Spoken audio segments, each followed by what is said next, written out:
get this book. It's I'm awesome. Stefan Baumann. I want to welcome you to another video. Now, today's video is a bit long, but it covers a lot of information about a topic that I love and I love to share, and that is marketing. I get so many questions about what kind of website I should have, what I should do to get my work out there. Should I spend thousands of dollars on ads?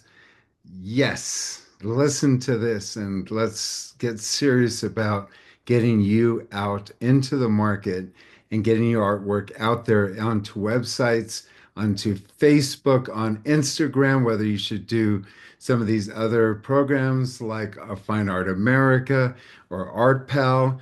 It's like a crash course. It's almost an hour long of me talking, but bear with it because I try to keep it funny. I try to keep it happy. But just remember, you're watching this because of what I've done on marketing. So sit back, relax, find out my secrets because I share them all, and whether or not you should be investing thousands of dollars into ads and magazines or pennies on Facebook and Instagram. So listen in, and I will talk to you on the other side of this fascinating video. Back in the day when I first started doing computer stuff, we had really low res photographs and things. And I was doing the PBS television show, and I bought a $50,000 digital camera. $50,000 digital camera.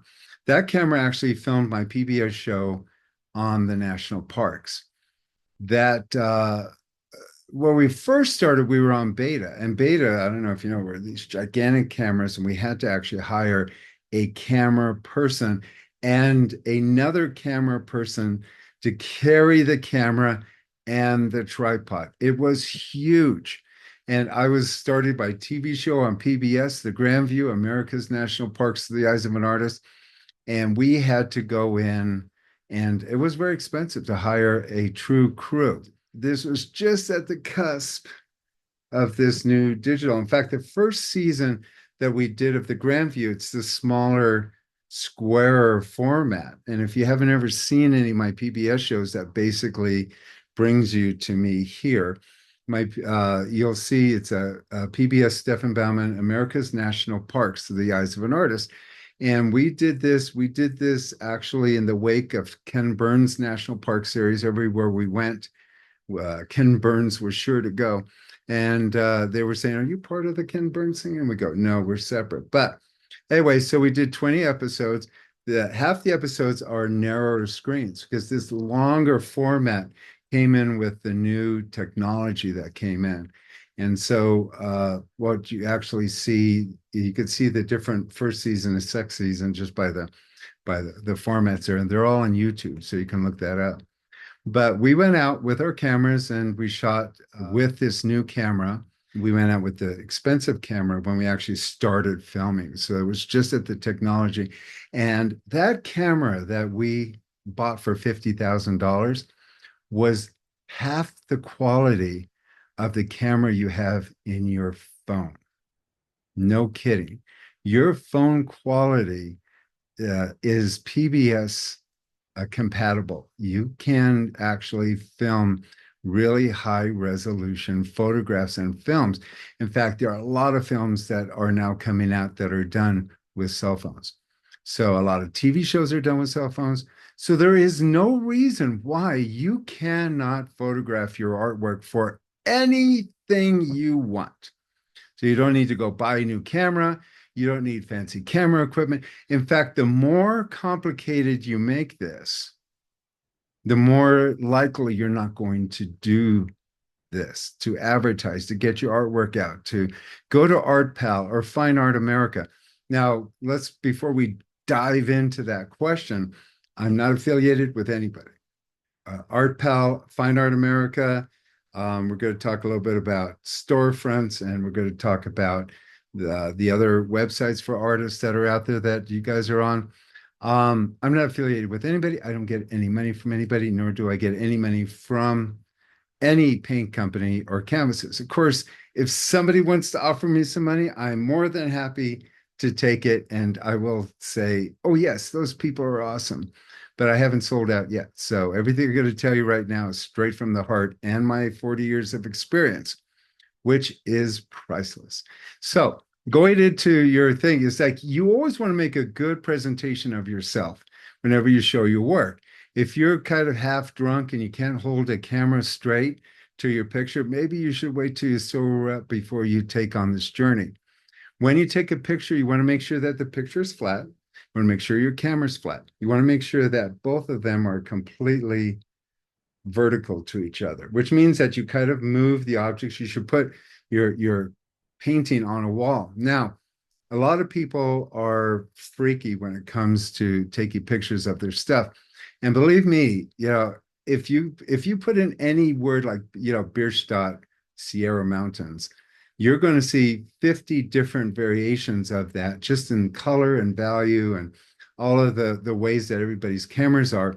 However, your photo pops up on Fine Art America or your website is going to be the impression that the viewer is going to get. So if you have a dirty lens or a finger in front of your camera, ask yourself, do you really want to show that? As far as the quality, you always want to go for top quality, but computers can only really download and work with lower res anyway. So I hear people go, "Oh, I've got 1,000 billion, megabytes in my camera, and I'm going to be able to shoot really great photos for my website." And it's like, not really, because you can't put those kind of images into your computer. It will tell you, "Oh, it's the file's too big." So you kind of have to have a low res image that's kind of high quality. It's kind of an oxymoron. Now, it depends on what you're selling. And this is kind of going into part of what we're going to be doing today. The question was, should I have it framed or unframed? If you are doing a website and you're wanting to promote yourself, now Fine Art America and your website and your Art Pal, those sites I've had experience with. There's probably a million more now that are doing it, but they're pretty good sites to work with. If you're going to put your work up there, you got to think about why are you doing it? Yeah, and that's kind of part of the marketing.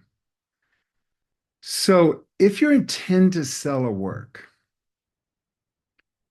truthfully sell a work, and I have students that ask me all week, I got to sell some paintings, or not, I want to sell some paintings. And a lot of times you get confused of whether or not is it, because you got to justify all this investment, or do you have to justify the space that it takes? Do you just want to get rid of stuff?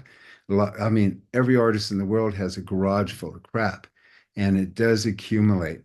If you were learning to play the piano, you wouldn't have all these byproducts.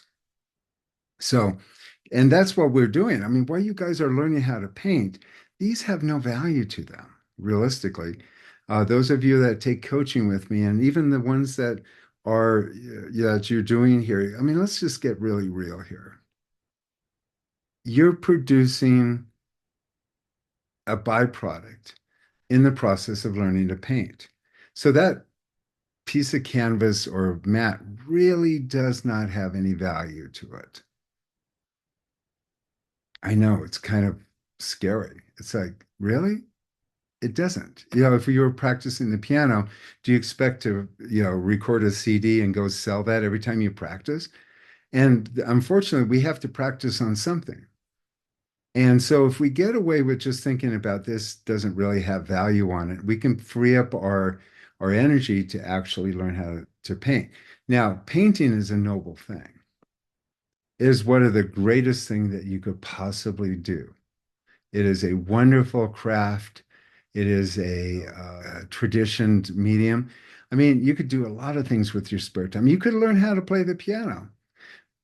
Realistically, if you started playing the piano at 40, 50, 55, 60, 70, you're not really thinking I'm going to be like concert level with the Boston Symphony. You're kind of thinking this is a nice little pastime. And if you've ever taken piano lessons, now the first thing you would do is hire a teacher. It's kind of crazy first thing if you're not taking any kind of coaching. If you're going to build something or something, you really need somebody you're going to work with if you want to get somewhere quickly. But if you're taking piano lessons, the first thing you would do is look for a piano teacher. You could try to struggle and figure it out online, but you would hire somebody, and that would be costly. But you're playing music because it relaxes you and makes you feel great, and that's what painting should be to begin with. We shouldn't go at this as if like we have to make money at it, because we kind of lose the pleasure and wonder of why we do this in the first place.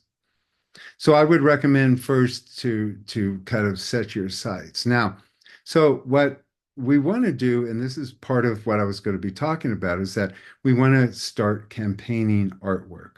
Now, when we're talking about Art Pal and Fine Art America, what you present is what you present to the public. I have sold many paintings on Art Pal. I don't know why, but they do promote you. So when you sign up for Art Pal, they ask you for your Twitter account, they ask you for your Facebook account. And a lot of times, if you go into my thing, a lot of it is just Fine Art America and Art Pal just reproducing the menu. But what's great about it is that you could start putting together a collection of works in Art Pal and Fine Art America. Does the quality have to be good? It would be best to always make sure that you do present yourself in a good light. And your cell phone will be more than adequate if you kind of get a hold of it. Now, I'm not so sure about the higher your or newer that your phone is, the more intense and the pixels and stuff. I mean, it's just amazing that this cell phone can actually make featured movies. And so it's more than adequate to do your work with that solely. I do not recommend getting a second camera. Um, and when you set it up, what I do is I actually have a nail in my front of my house that's facing south. And I have a tripod that I set up with my camera in. And I do that so that I know that the nail on the side of my house, when I put the painting's going to be flat. I set the tripod so that it's absolutely perfectly straight to the image. You want to take the image directly towards the middle of the painting. So you'll have to raise the tripod or lower the painting so that they're directly, and that way you won't get, kind of the warping or anything. So you want to make sure that the camera and the paintings are exactly even. Don't sit and walk into your studio and take your cell phone and have the painting at your feet. That's just not very accurate. And then what I do is I set it for auto click so that any movement of my finger isn't going to joggle the image. And then I just kind of sit back, click, you know, and it will probably be about as good as you're going to get. The resolution is going to be fabulous. If you're worried about warping, have the camera a little bit further back than the camera, then because you will always get a warp on the outside. Right now, you guys don't notice it, but even now in here, on Zoom or whatever, there is a warping that we kind of accept. If you really pay attention, it's much more detail in the middle. And as we go further out, to avoid that, you want to go much further back from your screen and take a picture and then crop it, and you'll have a little bit of less of that distortion. So you take the picture and then you download it into your thing. Now, the question was, do I frame it? I wouldn't do it for Art Pal or Fine Art America because they're kind of in the business to try to get people to buy prints. And when you're in Fine Art America or Art Pal, you want to give a high quality resolution as best that they can have, but they have a limit too of what they can actually work with. And what you want to do is present it in such a way that it's easy for them to reproduce. And they will actually make prints. They'll put it on, greeting cards. They'll put it on coffee mugs. So those of you that want to have a picture that you could send to mom or a loved one with your painting on it, you could just order from your own site a coffee mug from Fine Art America with your painting on it. You can order bathroom curtains for your shower. You can order I don't know, magazines. I just, you can imagine, it probably even have pieces of toilet paper that to put your image on. I mean, they will put it on pillows and sheets. And I mean, so it's a really good place for you to get Christmas merch. Okay. And so that's the good thing. It's a Fine Art America and Art Pal. They're kind of in the business of producing. From what I heard, two storefronts, which is they're kind of in the business of kind of doing that stuff, or they work with printers that do that kind of thing. And that's what they do, and they do a pretty good job. And so that's a great way to get really easy prints that you don't have to run around and look for somebody to do it. But when it comes to selling originals, your originals they should be expensive, but you got to present them as if they are. So you would want to present them in frame because that's how you're going to be selling them and on your website, which is a good idea. Now, a lot of websites now, they'll actually show a room with the painting in there. And if you don't stick a frame around it, the people are just going to get the image in that room. So they will give a bedroom with the painting on the back. And again, when you're choosing these things, you want to make sure that you're talking to the people who are decorating and using their houses. So, yeah, and we talked about framing, and there's a video that has my belief on framing. But if you're going to sell an original painting, you've got to present it as if it were an artifact of some kind. So if you had a Bierstadt painting and you were selling the frame that came with the painting that's actually authentic, you would get back far enough to get the frame. And again, frames are kind of tricky because you're kind of at the edges, so you're better off going bigger so you don't get any warping, and then crop it down as best you can to show that frame. Then what you'd want to do is show the side of the frame. And then you want to definitely show the back of the painting, the bars. It's as if you would go to a gallery and you would say, could you take that down so I could see the back of it? I know a lot of people don't think about that when they're buying a painting, but you might be thinking you're buying an original painting made by a Gregorian monk back 300 years from now, and you take it off the wall and it says Michael's Art Store in the back of it. It's like, ugh, buyer beware, right? So you want to take a picture of the back. You want to have provenance. The back of your painting should always have your signature in the back. Most people really don't care, and artists don't care. Yeah, I have never ever heard any collector buying works, and I've sold works for 20 grand. I've Right. never had anybody ever say, "Oh, is that canvas archival?" or, whatever. I mean, they don't really think that way. They assume that the Mona Lisa is still around, so they're assuming that your painting might be around. And archivalness or to paint the back because it looks prettier.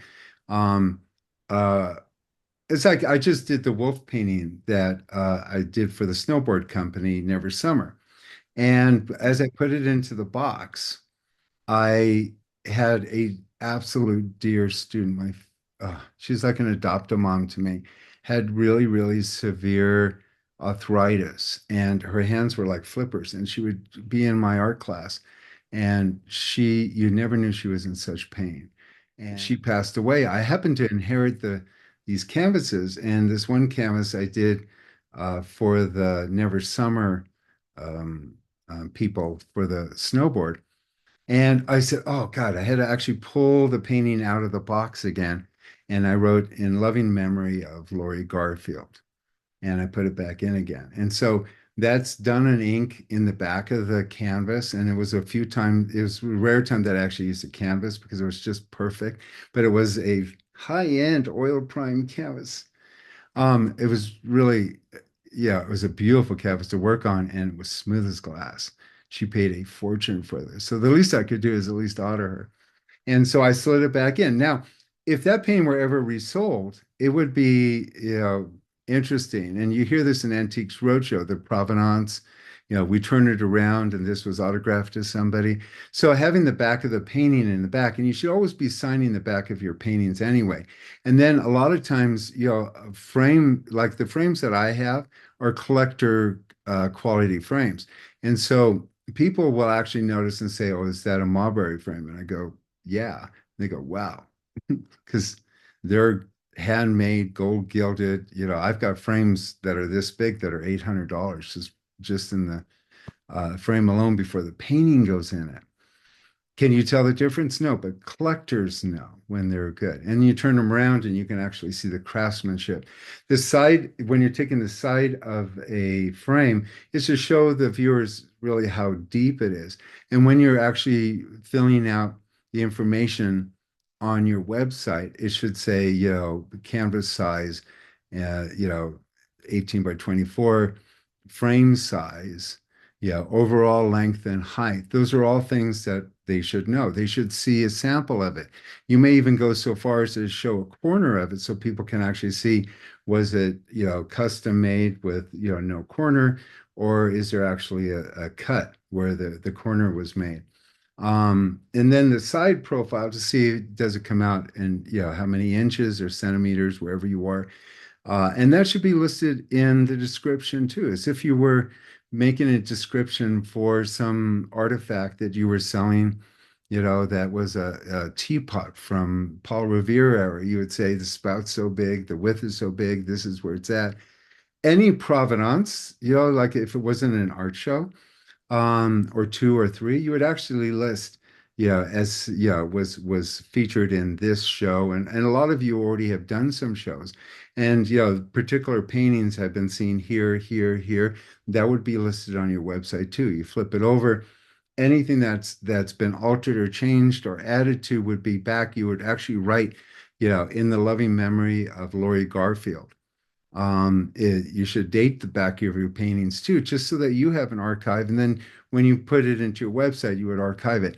You have to sell this thing as if it were a priceless artifact. And you have to document it too. Because imagine, somebody sitting there, and I say you got to sell your painting for a decent price for $2 a square inch, $3 a square inch for it. I mean, the people need information. They're not just going to sit there and go, "Oh, look, a painting, I'll buy it for 3,000." You got to give them. And so in Art Pal, I don't do all of that, but I do link that to, someplace on my website if somebody wants to buy it. I'm surprised when I put stuff on Art Pal that I'll get a phone, a thing from them. So far, everything I've sold through ArtPal, if it said $3,000, I got $3,000 and it was paid into my PayPal account. So the front of my painting, I put in Baumann. And if you watch my stuff, you know what that looks like. In the back, I put in Stefan Baumann. And I oftentimes in the past would put my phone number, my email address, my address. I put everything in because if this gets, through an auction or somewhere like that, I want to be able to have the people who buy this painting actually, try to come back with me. Now, to document your stuff too. And this is an important thing. A lot of us are painting now on panels. And as far as, you could paint the back of the panel. It does kind of clean it up a little bit if you're using untempered masonite. You have the bumps on the back, so you could spray that with gesso. It does block the moisture from the wall and stuff and does protect the image. But for the most part, it doesn't really matter. But if you're using a panel, then what you would do is actually you could communicate to the buyer in so many ways, and people forget about this. I mean, one of my students called me this morning, and I gave her some advice on showing her work. This is kind of a little bit, based on what I woke up at 4:30 this morning, the conversation I had with her. Here's a panel. Okay, so this happens to be a masonite panel that I did a painting on. It's the location painting. And what you would do in the back is that you would actually like take an envelope and glue it on in the back. You'd write whatever you wanted to, and then you glue it on. Inside of there, you guys could spend some time to actually do a beautiful letter of authenticity. And you can, say that this painting was originally painted, whatever, and then tell them a story. Now, all of you have stories to tell, and you can adopt them to your painting. And they could be a little bit of glorified. I mean, a lot of things that you read about Mark Twain and Oscar Wilde or whatever. They're glamatized stories that were told, on, and they add their spin to it. So we call it spinning yarns. So, it's like, so you come up with a story that sounds really romantic, and you can put that folded piece of paper inside there too. You can also have a registration card that has a stamp on it, and it says, if you purchase this painting, please send this to me so that I can have your email and address and I can stay in touch with you and tell you, keep you updated on values, because a lot of people love that, that you can actually make money on art. And so you could have, I don't know, pictures of other things, direct them to a certain thing.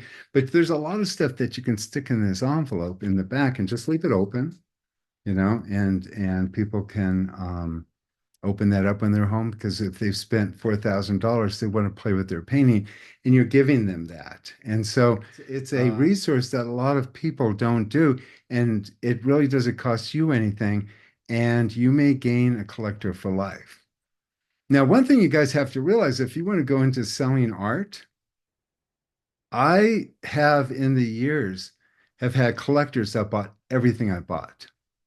And so for a couple of years, they'll spend thousands and thousands of dollars, and everything I do, they buy and they buy and they buy and they buy.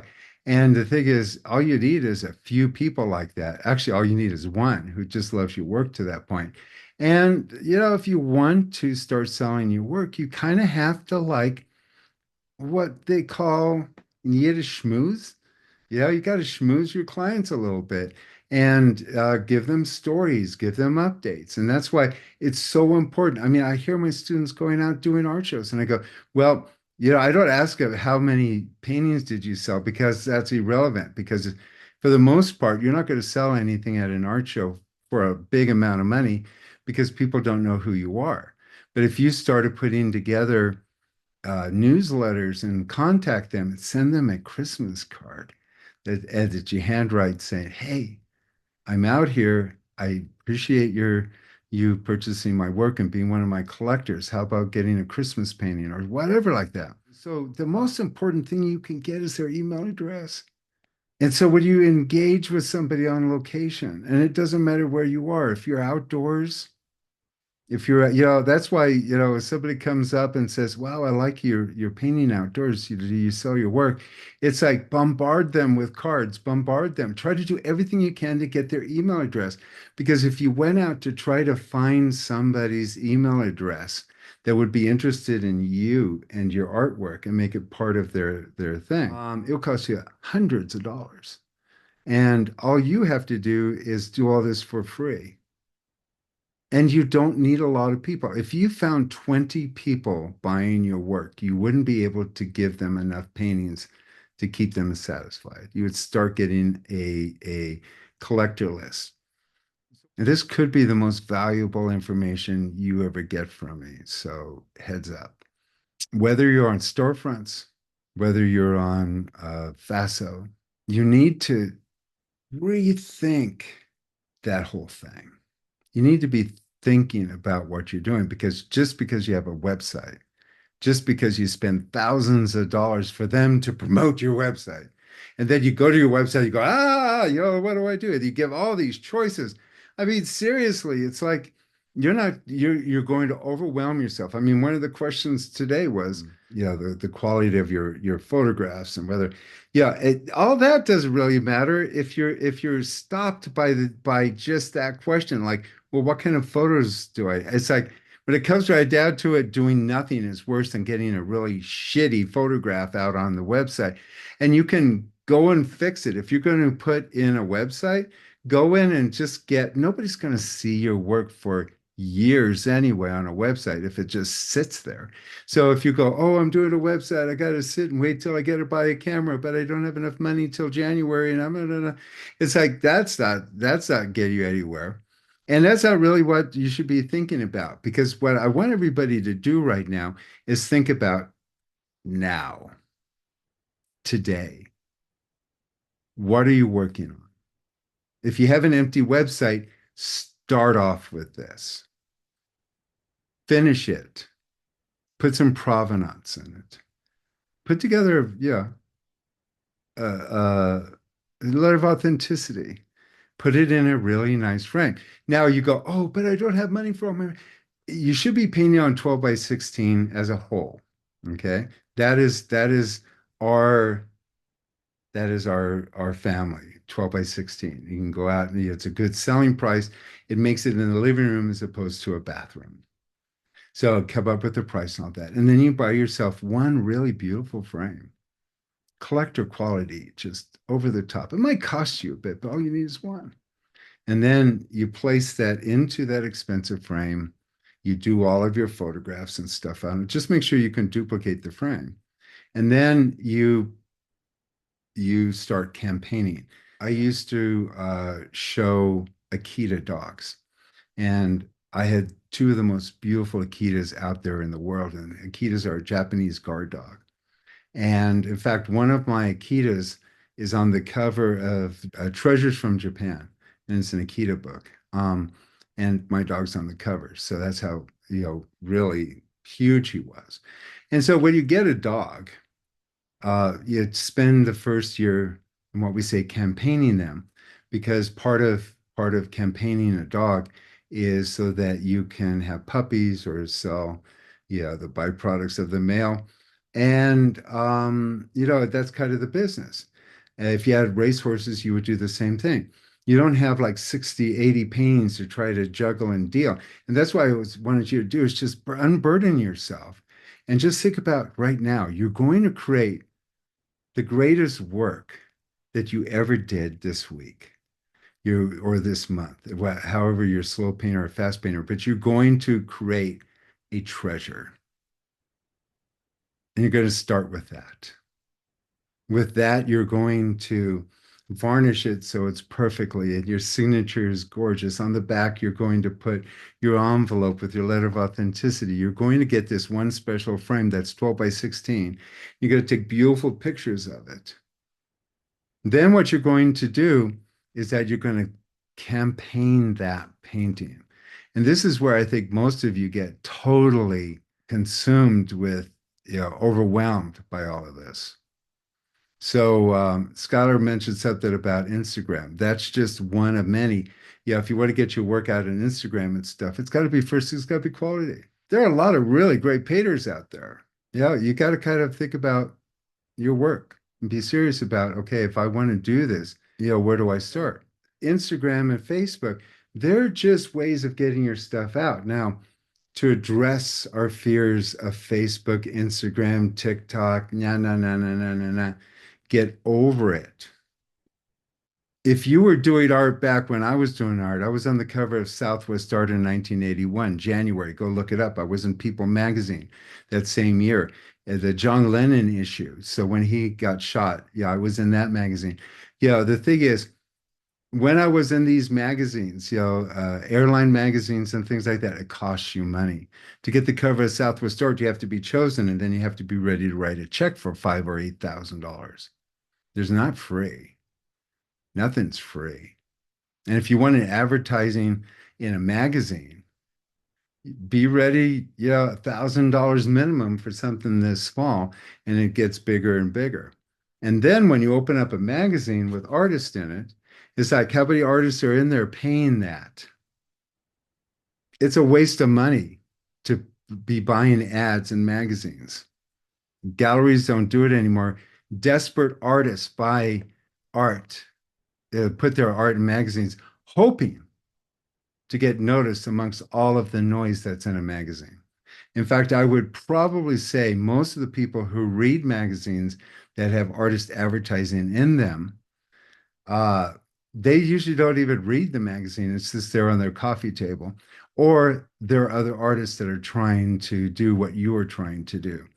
And so they're kind of desperately looking through, comparing themselves, and let that whole market in. But the thing is, that little tiny picture one time isn't going to do anything. If you wanted to go into magazines, and this is the key theory about Instagram, Facebook, whatever we do with marketing, including Fine Art Americas, they figured it out, and so did ArtPal, is consistent viewers, consistency. Now, The rule behind, and it's even worse now, but back when I studied advertising, the rule behind marketing your work is that you have to have the viewers see it at least 5 times before they see it the first time. And it usually takes them 12 images of the same work before they may even have an opinion to acquire it. Think about that. Most of the paintings that I sold in ArtPal appeared on Twitter by their constant nagging out there. They were on Twitter for a whole year. Every 3 weeks, 2 weeks, the image would come on, the image would come on. And, you know, eventually people would buy that painting because they see it in over and over again. And it's kind of like what I mentioned last time. It's like, why is the Mona Lisa so famous? It's a mediocre painting at best. It really doesn't jump or have anything memorable about it, but it was stolen once. And it was in the newspaper for 2 years. Where's the Mona Lisa? Where's the Mona Lisa? And so consequently it got famous because people saw it. And then when they saw it, it was presented with two guards and a velvet rope. People were only allowed to come in and come out. And people wanted to see this famous painting that was stolen and now was back again. So it's that image that you have of it. So think about your marketing and think about the Mona Lisa. Think about what's available to you. And guess what? ArtPal, I think they charge if you go over their 15 limit, I think it's $30 a year. Uh, uh, Fine Art America has a fee if you go over a certain limit. Your website is costing you a little bit. It is nothing. Whatever you pay and all the people going on paying, whatever you're paying for all of that is nothing compared to one ad in Plain Air magazine. It's nothing.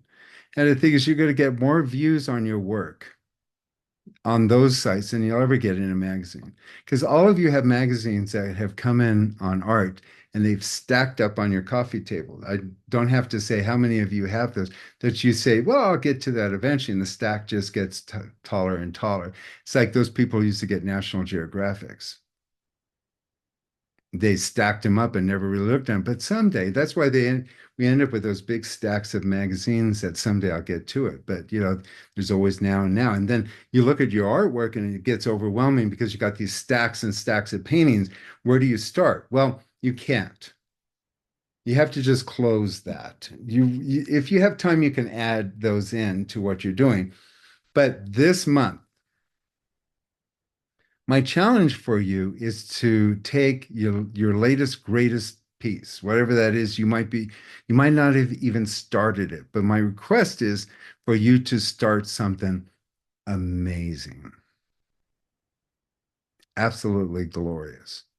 And then once that's done, I want you to, varnish it, get one of your best frames. You may have a wonderful frame that you could start. Take a photograph of it, put it up on Instagram and put it up on Facebook again and again. I want you to concentrate on just that painting. I want you to write a story that is entertaining, that's fun. You could go with AI and make up something. You could say it could have been about the experience, or it could be about the painting itself. It could be a magical place. Sometimes it's your title. Like one of my paintings that pops up a lot. The title is called "In Nature's Kingdom, the Children Play." So the viewers are already interested by the title. What does that mean? And so I wrote a story about it. And think about this story you can rate, talk about a kingdom and children and play and light. There's no children in the painting. But I write a story about it because it intrigues the viewer, it intrigues the collector. The collector has something to talk about. If they actually spent $10,000 for a painting, what do you think they want to do? They want to have a dinner party to invite all their friends over, and they go, here, look, and they take the painting down, they pull up the envelope, they rip it open, they go and say, look what the artist wrote about this painting. And he's standing there doing your publicity, reading your story. Yeah, now the painting they've looked at for a long time. And now they're going, wow, I never heard of her before. Maybe I should go and investigate. And guess what? Maybe you need 4 or 5 marketing cards in this so that they can go, well, here's her website. Here's, so here, take some of these homes. She's got 4 of them in here. Here, take one. I mean, you're actually having to, I mean, what's the first thing if you bought a brand new top of the line Tesla car? What's the first thing you do? You bring it home and you go to your neighbor and go, you want to go for a spin? He's like, oh yeah, sure. Well, you gotta kind of create that energy. Hopefully, if you start, campaigning, not promoting, you promote your website and stuff. You got to campaign a painting. And that means that painting probably should show up on eBay. That painting should show up on your website. That painting should show up on a couple of other auction sites. It should show up on Fine Art America. And that image comes in with, Fine Art America. Then ArtPal comes in, and then you have your eBay link, and then you have this, and you're kind of showing that painting in all these different places. And you're going to start marketing your name and your painting, campaigning on one painting and concentrating on that and literally pushing the pedal on it. If you show it 5 times and nobody's reacting, that means you have to double up. Now, the first thing I hear from students is they go, well, I don't really want to bother my people on Facebook. I don't really want to bother them. If I show it every day, they're gonna unfriend me. And God forbid, if they would unfriend you, why do you want them as friends anyway? It's like you're going out there. Now, if you follow Facebook and Instagram, yeah, there's so many thousands of leads that come out there, this painting, this painting, this painting, this painting. And if you miss a couple of days when you go on Facebook or Instagram, you're only going to see the top 10, 15, or 20. If you're going scrolling down further and further, you should be painting. You don't have time to sit there on Facebook. And one of the keys of doing marketing and doing your work out there is not to get involved with it. You should not ever look at Facebook postings and Instagrams because it's bad for your self-esteem. It's a waste of time. It is basically porn. That what you get into it is like, oh my God, look at this artist. Oh, wow. What if I painted this? Ooh, that's great. They're producing work and putting it up, and you're just consuming the images, and they're bombarding you with those. You have to be the person that's bombarding Facebook and Instagram or TikTok or whatever medium that you choose. If you go on Facebook, you can mirror it onto Instagram, and you don't have to double up on that. And then figure out, do I need hashtags? I don't know. Put some on. It can't hurt. Do I need to have my story in there? Well, sure. Why not? Let them know. Do I need my website? Yes, because if somebody actually loves it, give them a point where they can pursue the purchase of it, where they can actually see it in the frame and give the story and the size and what's on back. If they want to buy it directly, put your phone number on it. Let them be able to call you. There's a button that says add a phone number, please call. Put that on there because if somebody instantly says, wow, I really like that, let them call you and get some information. You send them to a website. It's like people can get lost or not find what they want with the link. But there are a lot of people, if there's just a button that says call me, which all of you should have on your paintings, on that one campaign. Now, I'm not saying do this on one painting. Just narrow your focus down to one. Put it up on your website, put it on the homepage, put it in your collector gallery, put it in the story, link all these things together, and then share it, share it, share it. Let Fine Art America, let ArtPal, let them do their thing because every 3 days they're going to be putting stuff on other things. You should be part of Twitter or X right now. You should, all these different things. They will actually, share that with you so that you don't have to do it all the time. But if they're sharing and you're sharing on Twitter and they're sharing on Facebook and you're sharing on Facebook, you're going to get double the play. People only look as far as they have time. And if people who are really, going to buy your work, they're not spending all day on Facebook. So if you shared it 12 times, They're not going to know that. They're only going to see, the section that they actually had time to see. The other people are spending so much time on Facebook, they're not making any money to buy your painting. So be practical. So hopefully this wasn't a nag. Hopefully you're inspired. And we'll get into some other conversations next week. But I would really like to see what would happen if you watch this video again and you really take this on and campaign just one painting. Because for the most part, you guys are trying to catch up with the past and you're not campaigning. You're just whining why nobody's at your website. Nobody's going to come. You set up a website, nobody's going to be there. And nobody's going to do it for you. If you're going to spend a fortune on advertising, and thinking, oh, I got to get somebody to do that. No, nobody cares about you, really. They'll produce an amazing website for you. You'll have this wonderful, glorious website that on Sundays you can go in with you and your husband and go, wow, look at this website. Nobody will come. It's like having a store in them that's absolutely glorious in the middle of nowhere. The reality is people have to stumble in somehow. And we'll talk about other ways of getting people in, like YouTube and stuff. You guys all are in this group and listening to me and catching me wherever you're catching me because of the efforts I put in. And it is a lot of efforts, a lot of time I sit here editing and doing things and being it. But if I hadn't done any of that, had I never done the PBS television show, we wouldn't be talking. And I talked about earlier about James Featheroff and how he motivated me to change the world. Well, all of you have the opportunity to do that and you can sell your work, but they're not going to go in and take a look at 100 paintings of yours to try to decide. In fact, just think about that. They come to your website. You've got all of your artwork on there, shitty or not. There it is, because you feel like you have to have a record somewhere. And if you have paintings that sold or paintings that are, you feel like have an archive section that's hard to find that you can direct people to and say, oh yeah, I did pet portraits in the past. If you go to my archive and you can find it there. But think about it, if you go to a website and you only have three choices or two choices. One of the first disasters of restaurants is that their menus are too long. And you go there and go, I'm not sure. Do I want chicken fried steak? I'm in the mood for a salad. I don't know. Do I want this and that? And the thing is, they literally are feeding themselves by looking at the menu. And then finally, it's like, trying to get the best of many. And then you're eating it going, I really should have had the chicken fried steak. I wonder if that would have been better, as a choice, because this other thing I got isn't that good again. And then you have regret.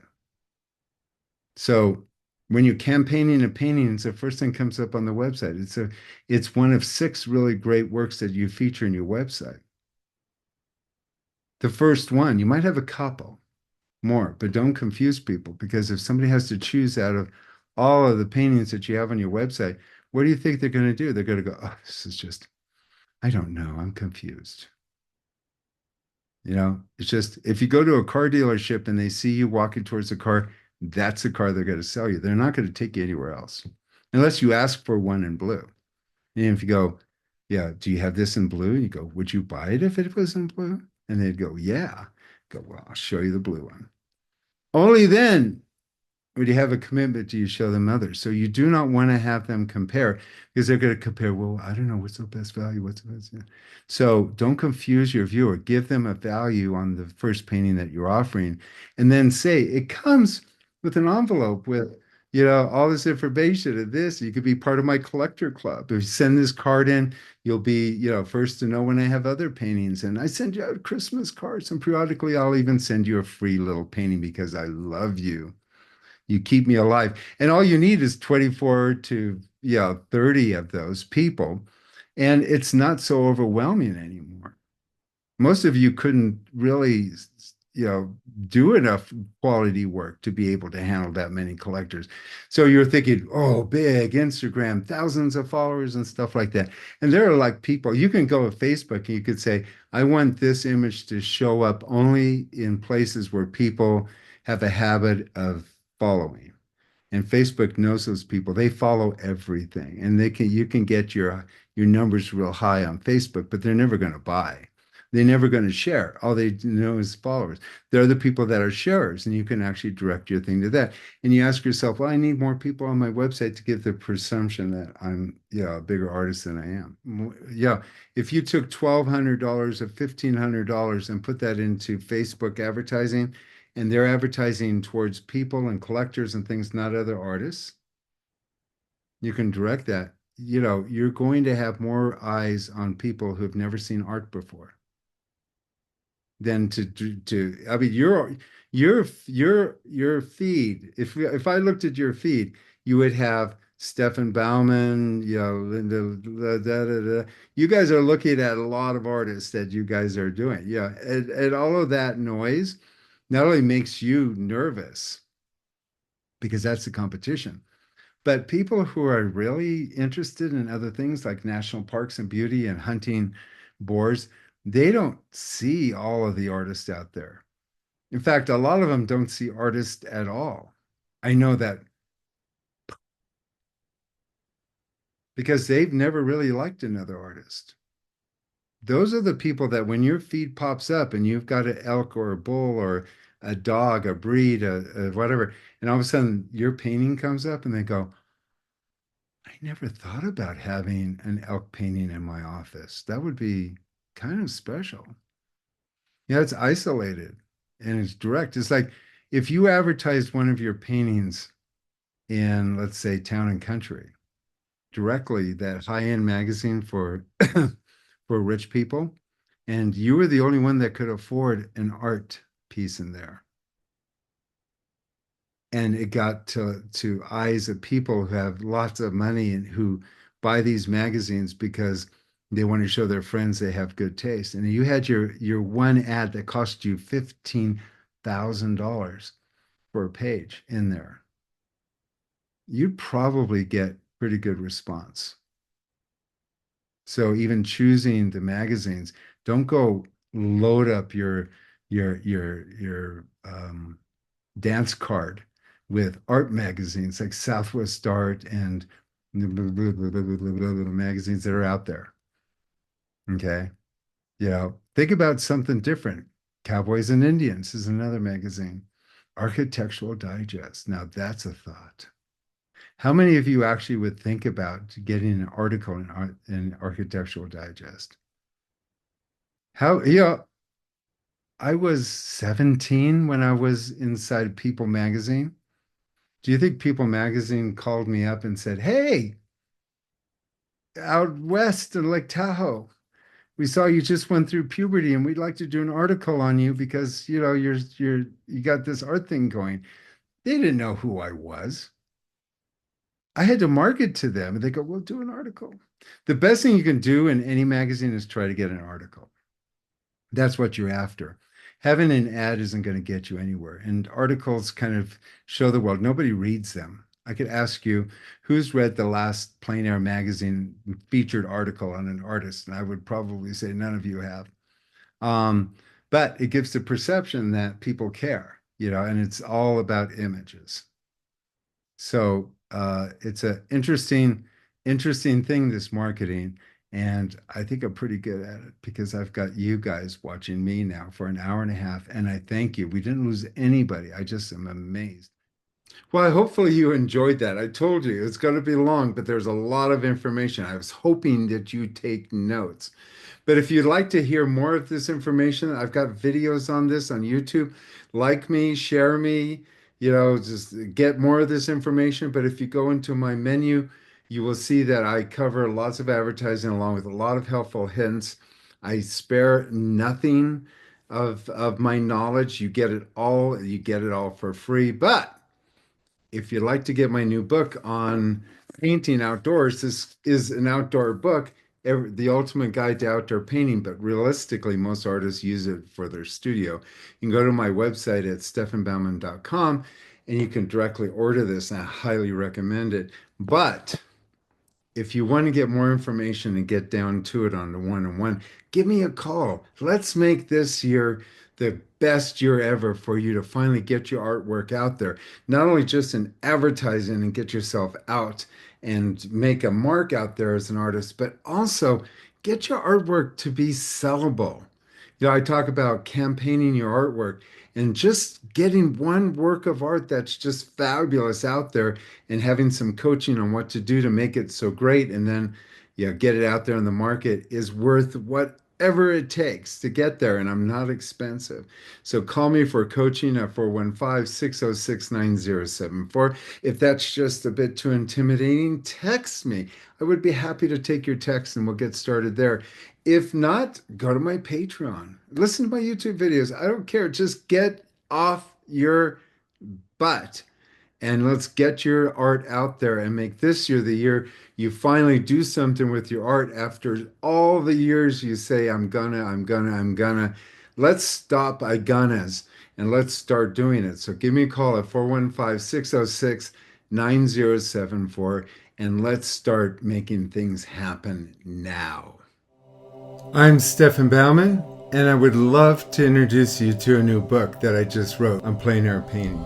After 40 years, I finally sat down with one of the best authors that I could possibly imagine for this project and put together everything I know about painting outdoors. And this isn't just an outdoor painting book. No, these are techniques that you can bring into the studio, and they apply to watercolors, acrylics, gouache, and oil. You will be amazed at what you will learn with every turn of the page, every paragraph. We have worked through my videos, my information, my books, my blogs, and brought it all together. And over 2 years of editing, we brought it down to just the facts. This painting book has over 400 pages and almost 500 illustrations. If you see my videos and if you read my blog and you follow me on YouTube, you know that there's a lot of information. There's a lot of things you don't know that you don't know. I'm amazed at the quality of this book, the pages. It's a field guide. It's a book that you would take outdoors with you and paint on location. It's been organized so you could find your way through my keys. This book explains 40 years of teaching and knowledge one-on-one. All the information that I possibly know about painting is in this book. So run, don't walk, and order this book today. Get this book. It's awesome.